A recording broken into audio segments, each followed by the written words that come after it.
Okay, so Miguel, just tell me about your experience with, your own growth and development, Project Rewire, and what's happening for you.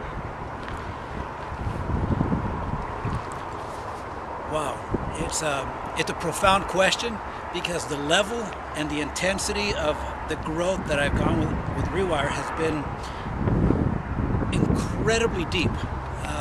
How long have you been doing it? I started several months ago. I started with a Mount Whitney ascent, winter ascent. Did 2 of those.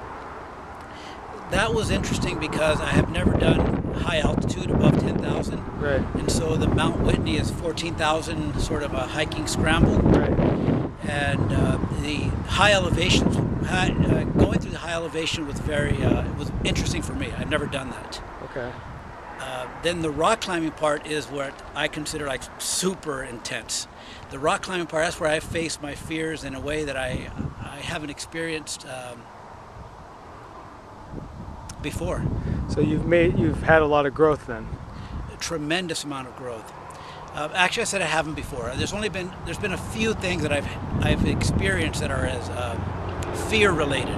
Riding a motorcycle, for example, is fear related. But I've been doing that since I was a kid, so I don't know how to gauge that. Swimming for me was probably the closest thing I can think of. I'm not a swimmer, and I just started swimming a few years ago, and I was able to swim to do the Ironman. Right. And it took me a long time to be able to swim in the deep, in the ocean, in deep lakes. Right. Well, rock climbing has been as profoundly similar.